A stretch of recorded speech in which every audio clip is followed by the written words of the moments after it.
Selamat pagi anak-anak. Hari ini Memnasi mau mengajar kalian tentang IPS ya, IPS terpadu. Sudahkah buku kalian disiapkan? Oke, kalau sudah disiapkan, kalian coba buka bab 1 ya. Kita akan belajar tentang apa ya di sana, tentang karakteristik ruang dan pemanfaatan sumber daya alam untuk kesejahteraan masyarakat. Nah, anak-anak, coba sekarang kalian perhatikan gambar yang ada di slide ya. Nah, anak, pernahkah kalian pergi ke suatu pantai dengan keluargamu ya? Ini adalah gambar pantai. Pernah tidak kalian pergi ke pantai bersama keluarga atau teman-teman kalian? Tentu pernah ya. Coba kalian lihat di tepi pantai, sejauh mata memandang, kamu bisa melihat apa saja di sana? Itu kamu bisa melihat apa di sana? Laut yang berwarna biru. Kemudian di seberang lautan mungkin kalian juga bisa melihat ada pulau-pulau ya. Itu yang hijau-hijau itu adalah gambar pulau ya. Kalian bisa melihat pulau di sana. Juga mungkin kalian bisa melihat rumah-rumah nelayan di sepanjang situ. Bisa melihat ada banyak pohon-pohon, terutama pohon kelapa ya di pantai. Ya. Nah, anak-anak, mungkin kamu juga pernah bermain di tepi sungai ya, di tepi sungai. Coba lihat. Nah, ini adalah gambar apa anak-anak?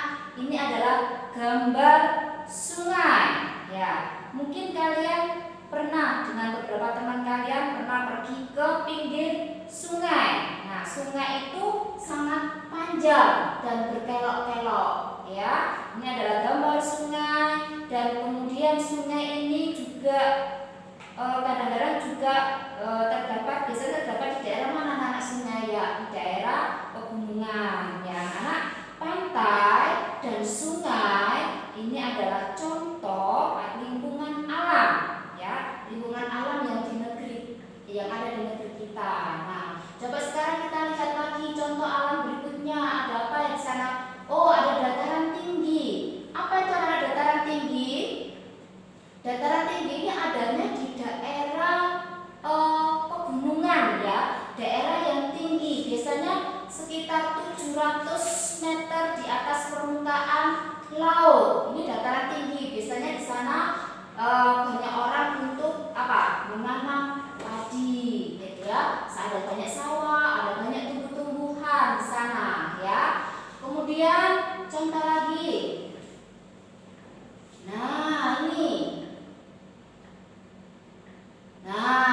ini adalah contoh dataran tinggi ya. Nah, dataran tinggi itu ada di mana? Di pegunungan seperti ini. Jadi daerahnya tinggi. Nah, sekarang kita lihat di bawahnya lagi. Kita lihat di bawahnya lagi ya, anak-anak. Nah, di sana nanti kita akan melihat lagi dataran rendah. Nah, ini adalah gambar dataran rendah. Kalau dataran rendah itu tempatnya datar ya anak-anak ya. Tempatnya datar. Coba kita lihat. Nah, itu datar. Nah, ini stop. Nah, di sini ini yang sebelah kanan ini adalah dataran rendah dan sebelah sana adalah dataran tinggi. Nah, dataran tinggi biasanya ini perbedaan dataran tinggi dan dataran rendah. Mungkin kalian akan bingung ya, apa itu dataran tinggi dan dataran rendah. Perbedaannya adalah dataran tinggi itu ada di 700 km di atas permukaan laut. Sedangkan kalau dataran rendah ini biasanya tanahnya lurus ya. Di sana sudah banyak perumahan. Biasanya di ketinggiannya 200 meter di atas permukaan laut. Nah, anak, kenampaan alam yang ada di dunia ini adalah karunia Tuhan. Oleh sebab itu kamu harus mensyukuri dan merawatnya. Nah, berikutnya kita akan belajar tentang karakteristik ruang. Nah, anak, kalian bisa lihat di buku kalian halaman 3 dan 4 sekarang. Kami buka halaman 3 dan 4 ya. Apa yang disebut dengan karakteristik ruang? Nah, kita akan belajar dulu tentang karakteristik. Apa sih karakteristik itu? Karakteristik itu adalah ciri khas atau ciri yang menonjol menonjol di suatu ruang. Nah, dalam ilmu sosial, ruang itu adalah seluruh permukaan yang menjadi tempat hidup manusia. Dan ruang itu meliputi daratan, lautan, dan udara, ya. Kemudian karakteristik masing-masing itu akan mempengaruhi aktivitas sosial ekonomi penduduk yang menempati ruang tersebut. Contohnya adalah karakteristik ruang di daerah dataran tinggi atau pegunungan. Contohnya adalah di wilayahnya bagaimana? Wilayahnya biasanya bukit-bukit, bergunung-gunung, dan udaranya biasanya apa? Di daerah pegunungan yaitu apa? Dingin, ya. Udaranya di sana itu dingin. Kemudian daerah pegunungan itu sangat baik untuk apa? Biasanya anak untuk menanam sayuran dan buah-buahan. Juga baik untuk apa? Untuk peternakan. Mengapa? Karena di sana banyak rumput dan air. Selain itu, daerah pegunungan itu juga baik dimanfaatkan untuk apa? Untuk pariwisata. Kalian tentu pernah pergi ke daerah Batu ya, atau Tretes, itu adalah daerah pegunungan karena daerahnya dingin. Makanya di sana dipakai untuk pariwisata, ya. Dan biasanya kita kalau ke sana pakai baju tebal karena udaranya sangat dingin. Kemudian contoh karakteristik ini adalah daerah dataran rendah.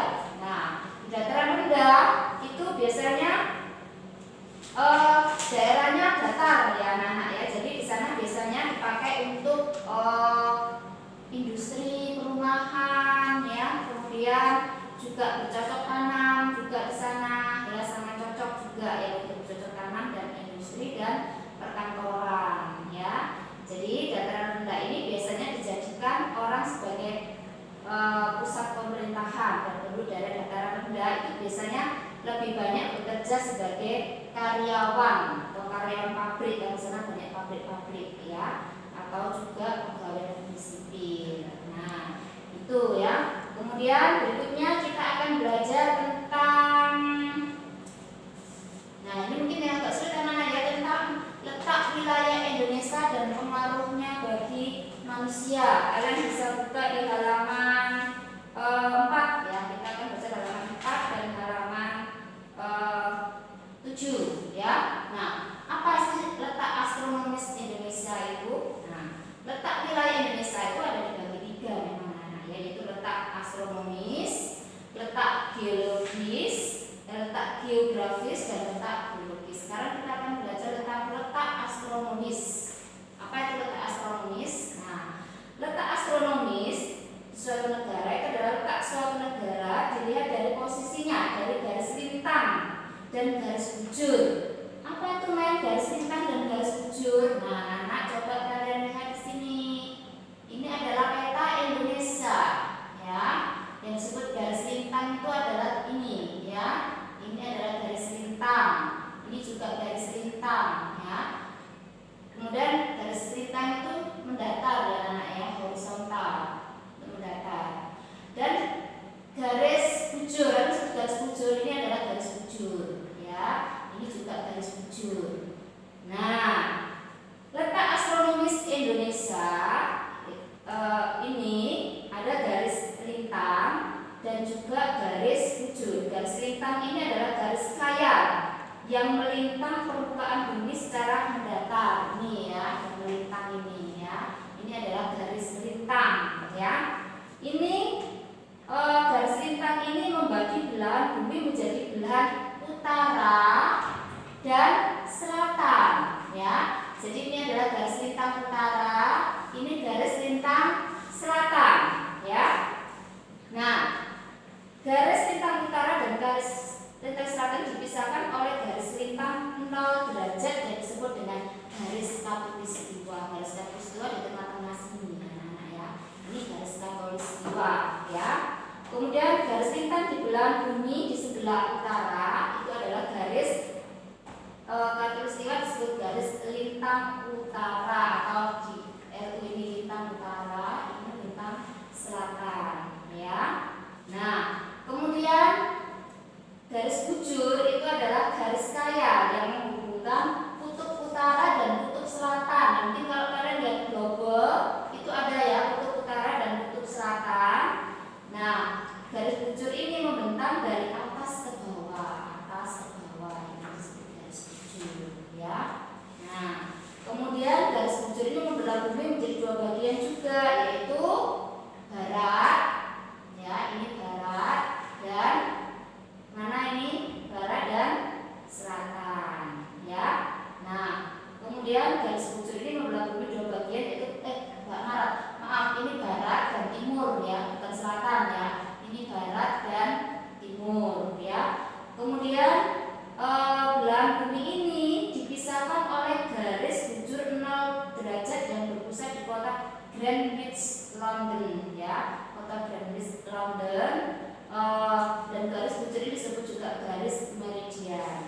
garis bujur ini ada di sebelah barat Greenwich dan disebut garis bujur barat. Sebelah sini yang mungkin ada ini ya.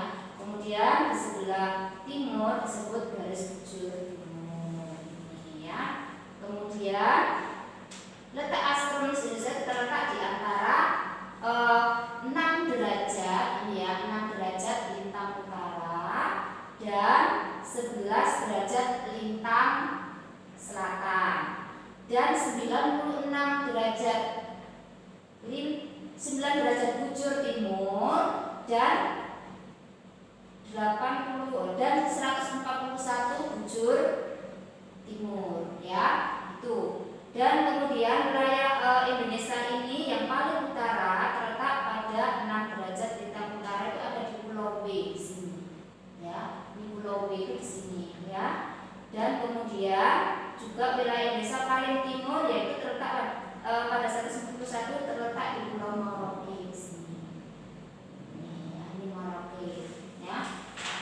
Kemudian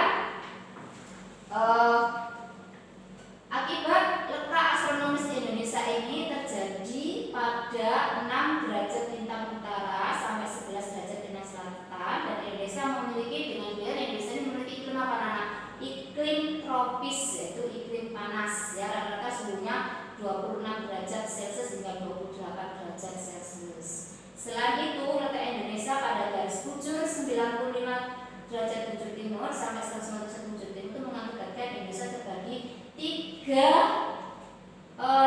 daerah waktu, yaitu apa anak? Waktu Indonesia bagian barat, waktu Indonesia bagian tengah, dan waktu Indonesia bagian timur ya. Ini bagian Indonesia ya, ini juga mengakibatkan ini ya. Jadi waktu Indonesia bagian barat itu kamu bisa lihat ini ya, sekitar ini ya, Sumatera, sebagian Kalimantan, kemudian Jawa. Ini waktu Indonesia bagian barat. Sedangkan waktu Indonesia bagian tengah ini sekitar sebagian Kalimantan, kemudian Sulawesi, Nusa Tenggara Barat, dan Nusa Tenggara Timur. Kemudian Indonesia bagian timur ini masuk Kepulauan Maluku dan Papua ya, ini masuk wilayah Indonesia bagian timur dan selisihnya biasanya 2 jam ya. Misalnya kalau di sekarang kita masuk Indonesia wilayah Indonesia bagian barat ya, kalau kita sekarang jam 3 maka di sana sekitar jam berapa anak? Selisihnya 1 jam ya, maka di Indonesia bagian tengah sekitar jam 4 dan di timur sudah sekitar jam 5 sekarang ini ya. Itu selisihnya waktu. Nah sekarang berikutnya ini letak Indonesia bagian secara astronomis. Sekarang kalau secara astronomis Indonesia ya, sekarang kalau pengaruh astronomis sekarang letak geografis Indonesia ya. Yang kedua letak geografis. Letak geografis ini mengakibatkan batas-batasnya ini anak ya. Kita akan baca batas-batasnya aja ya. Batas ini terbagi dalam batas-batas wilayah Indonesia berdasarkan letak geografis itu ada 4, yaitu sebelah utara.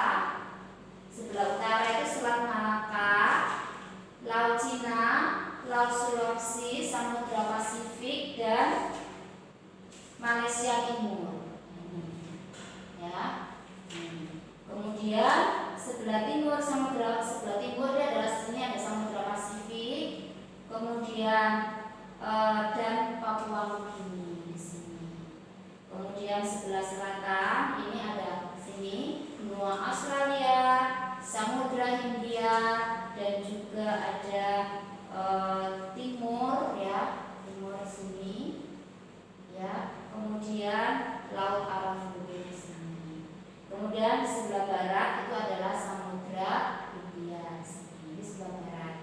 Ya, ini adalah wilayah Indonesia berdasarkan letak geografis ya. Sedangkan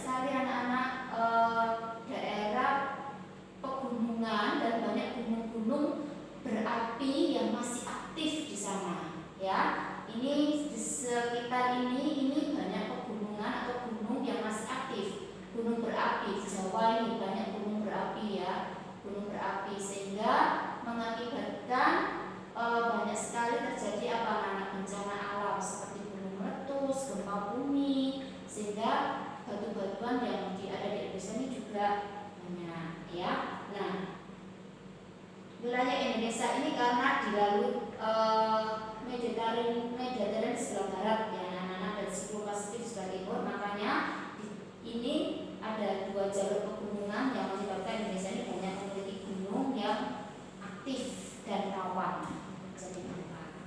Nah, itu jadi di Indonesia kita juga harus anak-anak harus selalu siaga dan waspada menghadapi bencana alam karena banyaknya sekali gunung-gunung berapi ini. Nah, itu mungkin ya anak-anak, untuk lebih jelasnya kalian juga bisa membaca buku pelajaran kalian di halaman 4 dan halaman 7. Dan untuk latihannya nanti kami kirim ya, untuk latihan ini latihan ini nanti kalian kerjakan, kalian baca halaman 3 sampai 4 dan kalian kerjakan latihan ini ya. Nanti saya kirimkan lewat PDF ya. Nanti kalian bisa mengerjakan dan nanti saya kirimkan ya. Mungkin ini untuk 2 kali pertemuan soal-soal ini ya. Yakin? Ya. Demikian anak-anak pelajaran untuk IPS hari ini. Kiranya untuk pemahaman lagi kalian bisa membaca di buku kalian dan kalian kerjakan latihan-latihan ini semua